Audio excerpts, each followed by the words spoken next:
안녕하십니까. 4월 14일 목요일 더빙뉴스 제이입니다. 첫 번째 뉴스입니다. 올해 국내 기업의 이자 비용이 역대 최대일 것으로 예상되며 기업의 투자와 고용을 옥죄일 수 있다는 우려가 나오고 있습니다.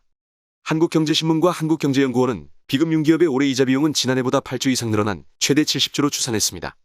이는 한은이 기업 경영 분석 자료를 내기 시작한 2009년 이후 최대 규모입니다. 최근 채권 시장의 금리 발작이 나타나면서 기업이 부담해야 할 이자 비용이 추정치보다 더 불어날 것이라는 관측도 나옵니다. 치솟는 이자 비용은 기업 실적은 물론 투자 여력에도 부정적 영향을 주는데요. 김영익 서강대 경제대학원 교수는 금리가 오르면 이자 비용이 불어나고 가계 소비가 움츠러드는 등 여러 경로로 기업 실적을 갉아먹을 것이라며 영업이익으로 이자 비용도 못 내는 한계 기업은 벼랑 끝에 내몰릴 수 있다라고 우려했습니다. 두 번째 뉴스입니다. 러시아의 핵심 산업인 에너지 업계가 국제사회의 제재에 흔들리고 있습니다. 13일 월스트리트저널은 우크라이나 침공 이후 시작된 국제사회의 러시아산 원유에 대한 제재가 효과를 발휘하기 시작했다고 보도했습니다.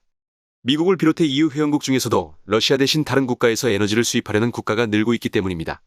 이에 따라 공급처를 찾지 못한 러시아는 원유 생산을 줄이기 시작했습니다.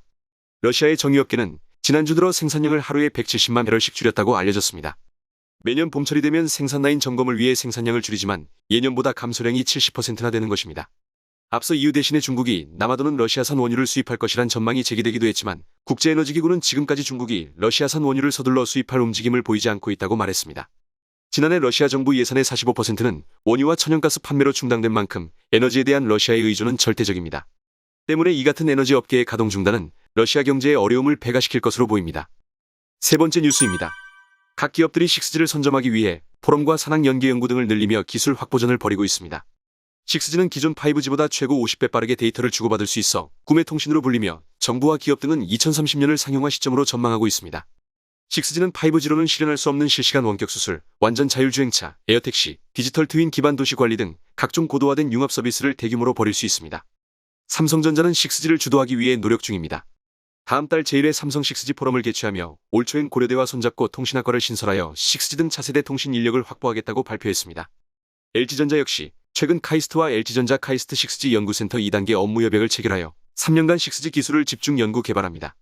기업들이 자체 개발한 6G 기술로 특허를 확보하면 자동차, 의료, 제조, 엔터테인먼트 등 각 분야 기업으로부터 특허 사용료를 받는 식으로 중장기 수익을 낼 수 있습니다. 한 통신업계 관계자는 6G는 미리 대비하는 것이 마땅하다며 차세대 통신기술 확보를 위한 기업 경쟁이 더 치열해질 것이라고 전망했습니다.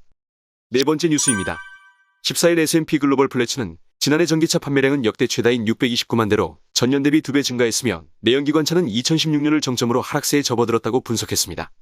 또 2040년에는 전기차가 5,700만 대로 확대돼 점유율 약 54%로 내연기관차 판매량을 넘어설 것으로 내다봤습니다. 한편 플래츠는 전기차의 확대를 위해서는 충전 인프라 확대, 전기차 생산비 하락, 부품 공급망 확보 등을 먼저 해결해야 한다고 말했습니다. 플래츠의 분석가 데이비드 카파티는 소비자들이 망설임 없이 전기차를 선택하려면 충전소가 확대되고 내연기관차와 전기차 가격 격차가 줄어야 하는데 이는 정부의 역할이 결정적이라며 배터리, 반도체 등 핵심 부품을 다른 국가에서 조달하면서 생산시간이 길어진다는 점을 고려하면 공급체인 각 부분의 생산 능력이 강화되고 유기적으로 연계되어야 한다라고 덧붙였습니다. 마지막 뉴스입니다. 편의점 시유의 대여 서비스가 발매 3개월 만에 대여 건수가 5배가량 증가하는 등 인기를 끌고 있습니다. 픽앤픽 대여 서비스는 300여 종의 최신 상품들을 3일 이상 대여할 수 있는 서비스입니다. 신제품을 바로 구매하는 대신 단기로 대여해 체험해보고 자신의 니즈에 맞는지 확인 비교해볼 수 있습니다. 이 서비스가 인기를 끄는 이유는 합리적인 소비를 지향하는 동시에 신규 서비스에 호의적인 MZ세대가 적극 이용하고 있기 때문입니다. BGF 리테일 2열 서비스 플랫폼 팀장은 픽앤픽 서비스는 중고거래 활성화, 짧아진 유행주기 등 변화된 고객의 라이프 스타일을 반영한 것으로 짧은 시간에 다양한 제품을 경험할 수 있어 좋은 반응이 이어지고 있다라며 여러 고객들이 경험할 수 있도록 서비스 도입 점포를 지속해서 늘려나갈 것이라고 말했습니다. 다음은 오늘의 채용 공고입니다. 한국가스기술공사가 2022년 상반기 직원 공개 채용 공고를 냈습니다. 채용 인원은 총 89명입니다. 신입직은 총 85명, 경력직은 4명을 채용하며 모집 직무는 사무, 기계, 전기, 설계, 안전관리, 미화, 시설관리 등이 있습니다. 지원서 접수 기간은 4월 18일부터 4월 25일 오후 3시까지입니다. 더 자세한 내용을 원하시면 한국가스기술공사 채용 관련 공식 홈페이지에서 확인하시기 바랍니다. 이것으로 4월 14일 더빙 뉴스를 마치겠습니다.